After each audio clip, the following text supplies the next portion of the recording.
This bed here is planted up with really bright orange, yellows and reds of Darwin hybrids varieties. This bed we put in 3 years ago with the aim of sort of trying to cheer up this concrete block wall, which we're trying to keep out of this video, but also to see how the Darwin hybrids do, because they're renowned for coming back every year. So it's about 18 inches high, this bed. We left about a foot of soil out of it and planted the tulips that deep, so right at the bottom. And you can see 3 years on, although they are just starting to go over a little bit here because of how warm it's been, they still look absolutely fantastic. They've still got big flower heads and they've survived. We've left them in the whole time, we haven't lifted them. We have fed them a little bit as we've gone along with the top dressing of bone meal, but they really have come back year on year really, really well. After the tulips finish in this bed, we've actually got dahlias planted in here, because this is one of the coldest points in the nursery, and again we wanted to experiment to see how the dahlias come back just left in the ground.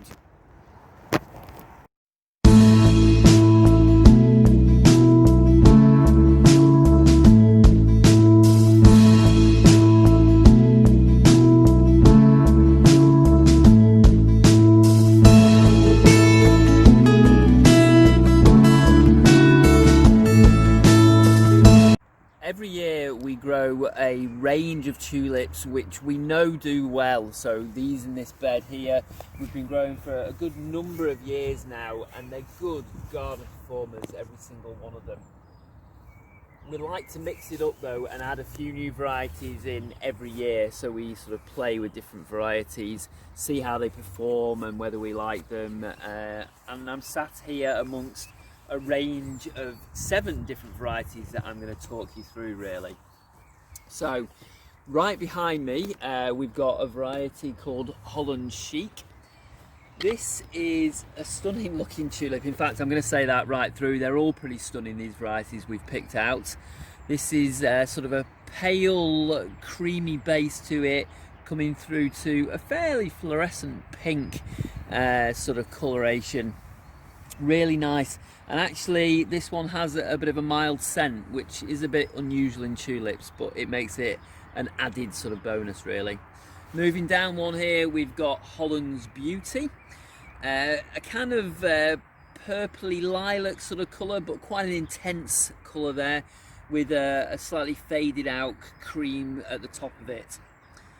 Further on again, we get this peony type tulip, so really doubled, looks more like a peony than it does a tulip, but I assure you it is a tulip. This is called Pomponetti, and it's kind of a lemony, buttery sort of colour really. Fourth one here is Flaming Baltic. This really is stunning. It's very tall, so it needs a site that's maybe not too windy, but it's deep purple flames in the white there. This one I've known about for a long time. It's been around quite a while now, but we've never actually grown it before. This is Flaming Spring Green, viridiflora type, so you get the green flash up of it as in the spring green one, but this has the extra red flashing through it as well. It's pretty stunning actually, I would say. This one here is a very rose looking like flower almost, so it's got this unusual sort of shaped tulip to it, tulip flower to it. Beautiful sort of yellow colour with this red going on pink sort of edge to it, that's called Beauty of Spring. Last but not least, sat behind me here, that's just coming into flower now, so it's still a lot in bud, a fringed tulip called Flamenco. You can kind of see flamenco sort of skirts, I guess, turn the other way up. Bright yellow with a red stripe through it. Really sort of exciting, fiery variety. A couple of varieties we're looking at here that have been put in a vase. Blue Diamond, the lilac-y coloured one, really doubled. And actually this variety suits cutting better than being in the garden, because it is so top heavy. In the garden you do find it falls over a little bit, whereas in a vase it holds itself up. Inzel, the white one here, with a slight blush of pink in it, only ever so slight. Shorter variety, but it can still be cut for a short vase really. white is so elegant and contemporary. It suits your sort of white gardens that people like to create. It's and it cuts so well into this vase as well.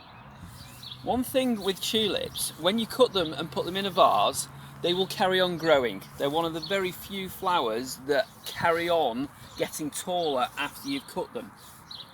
So in a couple of days these will be too tall for the vases, and we'd actually have to take them out and cut them out an inch off the bottom of the stems so that it drops them back down again to the correct height for these vases.